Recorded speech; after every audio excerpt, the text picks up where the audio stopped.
भारत की intelligence bureau ने गृह मंत्रालय को एक बड़ी महत्वपूर्ण रिपोर्ट हाल ही में सौंपते हुए बताया कि कैसे भारत के अंदर पाकिस्तान की आईएसआई और अमेरिका की सीआईए की तरफ से पिछले लगभग 15 सालों से एक कॉन्सर्टेड अटेम्प्ट साइबर वॉरफेयर का चल रहा है। इस रिपोर्ट के तहत उन्होंने उजागर ये भी किया कि किस तरीके से भारत के पूरे साइबर आर्किटेक्चर और साइबर ग्रिड को टारगेट करने की कोशिश की गई। इस रिपोर्ट में आफ्टर ऑल क्या बताया गया, आज इस वीडियो में उसी चीज़ पे हम चर्चा करेंगे। 2010 से लेकर 2014 तक का जो पीरियड था, इस दौरान अमेरिका की सीआईए ने भारत के अंदर साइबर अटैक कराने के लिए पहली बात तो पाकिस्तान जैसे स्टेट का प्रयोग किया। 2010 से 14 सीआईए ने पाकिस्तान को समर्थन देते हुए भारत के अंदर जिस प्रकार के साइबर अटैक्स कराए, उसमें आईएसआई की तरफ से एक शुरुआती दौर पर साइबर डॉक्ट्रिन तैयार किया गया। इस रूडिमेंट्री डॉक्ट्रिन में साइबर अटैक्स करने के लिए भारत के अंदर आईएसआई ने दो तरीके अपनाए। सबसे पहला तरीका उसने अपनाया वेबसाइट डिफेसमेंट का। 2010 से 14 में आईएसआई की तरफ से और सीआईए के समर्थन से जब पाकिस्तान के आईएसआई के अधिकारियों को साइबर वॉर में ट्रेन किया जा रहा था, उस दौरान साइबर डिफेसमेंट के तहत भारत के कई सरकारी वेबसाइट्स को डिफेस किया जाता था। डिफेस करने का मतलब होता है कि उन वेबसाइट्स को हैक करके वहाँ पर religious propaganda, political propaganda, Bharat के खिलाफ स्लोगन्स, प्रो पाकिस्तान बातें और किसी न किसी तरीके से कश्मीर में हिंसा उकसाने की बातों को वहाँ पर लिखा जाता था। इसके बाद 2010 से 14 में जो दूसरी रणनीति लगभग 2013-14 के 2 सालों में आईएसआई ने सीआईए के बिहाफ पर अपनाई, उसको कहते हैं साइबर सिक्योरिटी की लैंग्वेज में फिशिंग अटैक्स।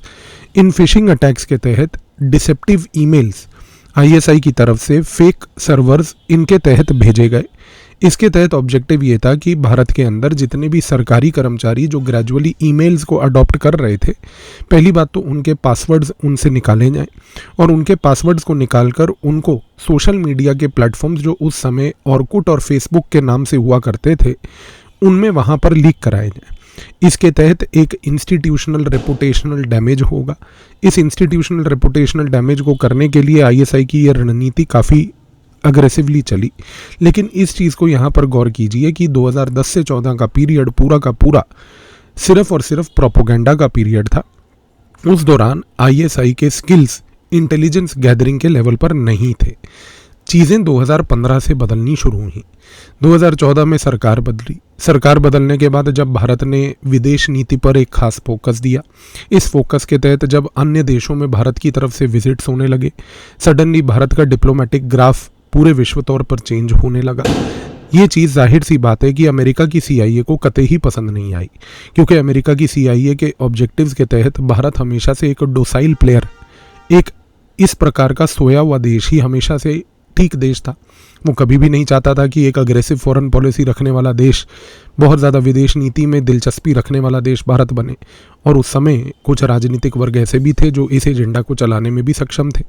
इस कॉन्टेक्स्ट में जब 2015 से एक नई रणनीति के तहत विदेश नीति में एक नई जान डाली गई, तो यहाँ पर आईएसआई की तरफ से सीआईए के बिहाफ पर एक बहुत ही कोऑर्डिनेटेड और प्रोफेशनल तरीके से भारत के अंदर साइबर ऑपरेशंस चालू किए गए। इन ऑपरेशंस को नाम दिया गया APT36, एडवांस्ड परसिस्टेंट थ्रेट्स 36, और इस प्रोजेक्ट का नाम रखा गया प्रोजेक्ट ट्रांसपेरेंट ट्राइब। इस प्रोजेक्ट ट्रांसपेरेंट ट्राइब के तहत ये जो एडवांस्ड परसिस्टेंट थ्रेट्स थे, APT का क्या मतलब होता है? एक साधारण लैंग्वेज में APT का मतलब होता है स्टेट बैक्ड हैकर्स, जो स्टेट की तरफ से बैकिंग लेकर परसिस्टेंट लेवल पर, लॉन्ग टर्म लेवल पर साइबर अटैक्स आपके देश में करते रहें। और उनका ऑब्जेक्टिव इन साइबर अटैक्स के तहत आपका डेटा चोरी करना हो, आपकी टेरिटरी में स्पाइंग करना हो। इस दौरान ये जो APT36 था, ट्रांसपेरेंट ट्राइब प्रोजेक्ट, सीआईए और आईएसआई का मिली भगत का एक प्रोजेक्ट था। इस प्रोजेक्ट में फोकस किया गया भारत के डिप्लोमेटिक मिशंस को, भारत के डिफेंस इंस्टॉलेशंस को, भारत के क्रिटिकल इंफ्रास्ट्रक्चर को। इन सारी जगहों पर आईएसआई ने सीआईए के बिहाफ पर अलग अलग प्रकार के मैलवेयर्स डालने चालू करे। मैलवेयर का मतलब होता है एक मिलिशियस सॉफ्टवेयर। इस मिलिशियस सॉफ्टवेयर को डालने के लिए आप कई तरीकों का प्रयोग कर सकते हैं, जिसमें फिशिंग अटैक्स जो मैंने आपको बताए थे वो एक सबसे सरल तरीका होता है। लेकिन इस दौरान फिशिंग अटैक के साथ साथ आईएसआई ने एक नया टेक्निक अपनाया जिसको हम कहते हैं water hole attack technique. Water hole attack technique में इन्होंने एक बड़ी रणनीति के तहत काम किया।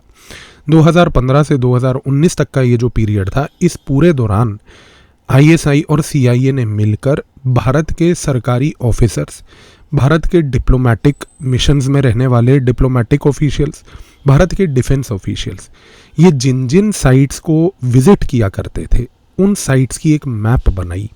उन साइट्स की मैप बनाने के बाद वाटरिंग होल अटैक टेक्निक में आप जब इस तरीके से उन साइट्स को मैप कर लेते हो जहां पर आपका विक्टिम जा रहा है, उसके बाद आप शुरू करते हो एक सिस्टम में मैलवेयर डाल के, मलेशियस सॉफ्टवेयर डाल के इन्फेक्शन पैदा करना। तो यहाँ पर हुआ क्या कि 2015 से 19 के पीरियड में भारत के ऑलमोस्ट पूरी की पूरी जो ऑफिशियल मशीनरी थी, जिन जिन वेबसाइट्स को वो ग्रेजुअली विजिट करती थी, उन वेबसाइट्स पे जाकर इन्फेक्शंस क्रिएट करके वहाँ से उनके सिस्टम्स के अंदर घुसने की कोशिश की गई।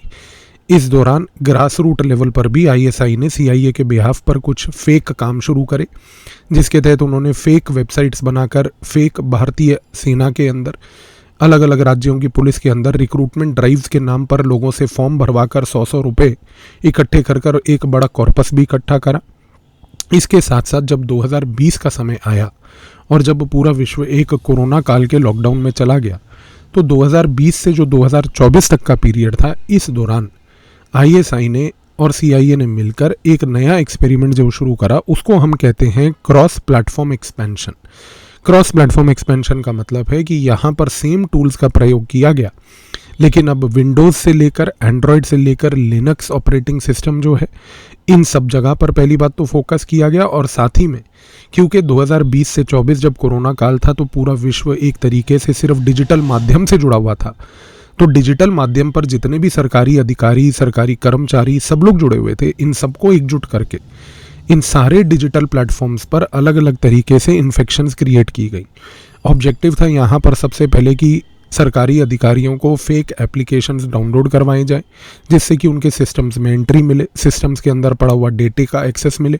इस डेटा के एक्सेस से जब आपको ये पता चलता है कि ये सिस्टम के अंदर सरकारी अधिकारी कौन से डेटा को एक्सेस करने की एक पावर रखता है, उससे आप सिर्फ यहाँ पर इतना इंश्योर नहीं करते कि उसका सिस्टम आपने हाईजैक कर लिया, बट उसके पास किस प्रोबेबिलिटी की इन्फॉर्मेशन का प्रिविलेज है, आपने वो भी हाईजैक कर लिया। इस तरीके से आईएसआई ने 2020 से 24 में इस पूरे पीरियड में अपनी जो ओवरऑल अप्रोच थी वो इंटेलिजेंस कलेक्शन की ओर बढ़ानी शुरू करी।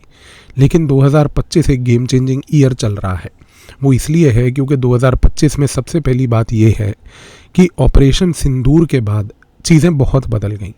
ऑपरेशन सिंदूर से लगभग 6 महीने पहले, अंत 2024 और शुरुआत ऑफ 2025 की अगर हम बात करें, तो भारत के अंदर एक साइलेंट डिजिटल रेवोल्यूशन हुआ था। भारत में एक बॉस ऑपरेटिंग सिस्टम था जिसको हम कहते हैं भारत ऑपरेटिंग सिस्टम सॉल्यूशन। ये जो भारत ऑपरेटिंग सिस्टम सॉल्यूशन है, ये भारत का अपना एक आत्मनिर्भर लिनक्स टेक्नोलॉजी का सिस्टम है। और इस सिस्टम के तहत भारत की सरकार ने ग्रेजुअली जितने भारत के अधिकारी प्लस कर्मचारी थे, उनके पूरे के पूरे ऑनलाइन डिजिटल प्लेटफॉर्म्स को, डिजिटल सिस्टम्स जिनका वो प्रयोग करते हैं, उनको भारत ऑपरेटिंग सिस्टम सॉल्यूशंस पे ग्रेजुअली ट्रांसफ़र कर दिया था। ऑब्जेक्टिव ये था कि अगर ये एक आत्मनिर्भर प्लेटफॉर्म का हम प्रयोग करेंगे, फेसबुक और कोड, इंस्टाग्राम जैसी चीज़ों पर अगर मान लीजिए, और अन्य वेस्टर्न कंट्रीज़ के बनाए हुए प्लेटफॉर्म्स पर अगर भारत के अधिकारी ज़्यादा फोकस नहीं करेंगे, उनका प्रयोग ज़्यादा नहीं करेंगे, तो हमारे पास जो डेटा जनरेट होगा हम उसका कंट्रोल भी कर सकते हैं और उसको सेफगार्ड भी कर सकते हैं। तो जो डिजिटल इंडिया के तहत, एक आत्मनिर्भर अभियान के तहत, जब भारत ने फोकस ये किया कि हम भारत ऑपरेटिंग सिस्टम सॉल्यूशन को ही प्रायोरिटाइज करें ऑफिशियल गवर्नमेंट कम्युनिकेशन के लिए, तो यहाँ पर हमने एक बड़ी पेक्यूलियर चीज़ ऑब्जर्व करी कि ऑपरेशन सिंदूर के बाद डायनेमिक्स पाकिस्तान ने बदल दिए।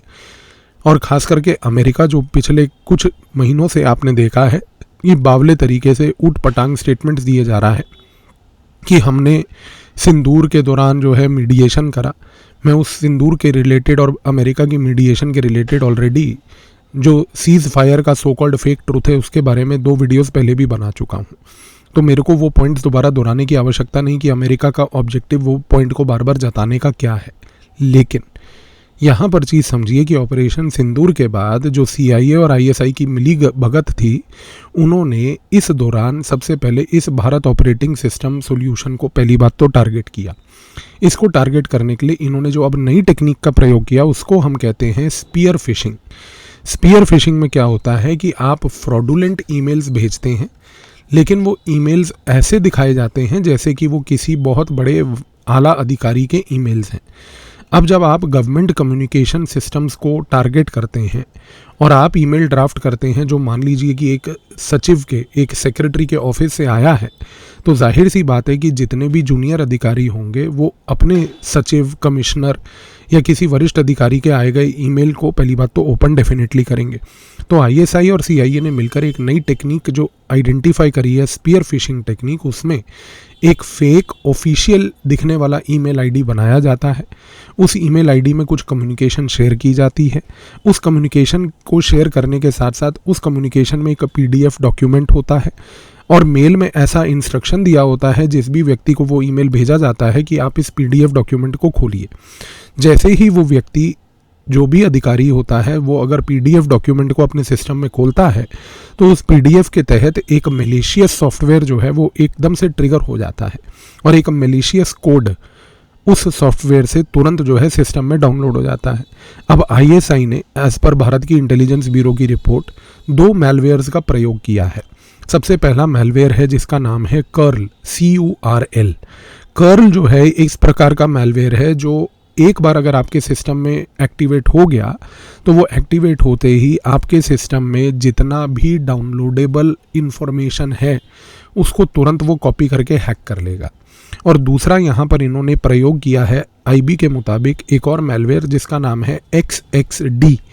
XXD इस प्रकार का मैलवेयर है कि वो जो भी डाउनलोडेबल फाइल्स जिसको वो कॉपी करता है, इनकोड करता है, उसको तुरंत इनकोड करके वो ISI के हेडक्वार्टर्स और सर्वर्स को पहुंचाता है और वहाँ पर ISI उनको रीडेबल फाइल्स में कन्वर्ट करके सारे डेटा को कॉपी कर लेती है।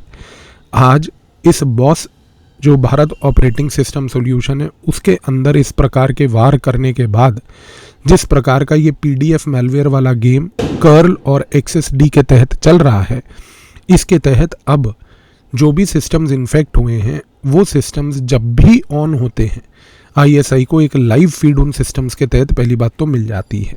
इस कॉन्टेक्स्ट में ISI का और अमेरिका का उद्देश्य क्या है? इस कॉन्टेक्स्ट में ISI को एक टैक्टिकल गेन मिल रहा है। टैक्टिकल गेन का मतलब है कि शॉर्ट टर्म लेवल पर ISI को इस प्रक्रिया से अमेरिका के बिहाफ पर यह गतिविधि करने से एक्सेस मिल रहा है जो भारत के अंदर सेंसिटिव इंफॉर्मेशन है। लेकिन अमेरिका को क्या मिल रहा है? अमेरिका को इस पूरे के पूरे गतिविधि को करने से एक सबसे बड़ा एडवांटेज जो मिल रहा है वो है कि वो भारत की डोमेस्टिक इंडिजिनसली मेड टेक्नोलॉजी को डिस्क्रेडिट कर पा रही है। आज वो पूरे विश्व में खास करके एक ग्रे जोन वॉरफेयर के तहत जहां पर वो बिना किसी प्रकार के वॉर को डिक्लेयर करे बिलो द वॉर थ्रेशोल्ड पे जब वो काम कर रही है, तो इस दौरान वो ये इंश्योर कर रही है कि भारत में जो भी इंडिजिनस टेक्नोलॉजी अगर कोई का उसका प्रयोग किया जा रहा है, इस प्रकार की टेक्नोलॉजी को इस तरीके से हैक करके, इसको हैक करने के बाद इस इंफॉर्मेशन को ग्रेजुअली लीक करके वो आज एक मैसेज देना चाह रही है कि देखिए आपकी खुद की इंडिजिनस टेक्नोलॉजी जो है सेफ नहीं है। आने वाले समय में अगर ये इन्फॉर्मेशन मान लीजिए जिस प्रकार से लीक होती है, लीक होने के बाद अगर भारत के अधिकारी कर्मचारी एक वॉइस रेज करते हैं कि हमें इस प्रकार की टेक्नोलॉजी का प्रयोग नहीं करना जो सेफ नहीं है, खास करके बॉस सिस्टम, तो इससे सिर्फ टेक्नोलॉजी डिस्क्रेडिट नहीं होती बल्कि भारत में एक टेंशन पैदा होती है जिसमें ऑफिशियल लेवल पर सरकारी कर्मचारी और अधिकारी फिर भारत की सरकार पर दबाव डालते हैं कि आपको इस प्रकार का टेक्नोलॉजी बनाने की क्या आवश्यकता या उसका प्रयोग करने की क्या आवश्यकता है जब आपके पास वेस्टर्न लेवल पर हाईली इनक्रिप्टेड टेक्नोलॉजीज आज की डेट में अवेलेबल हैं।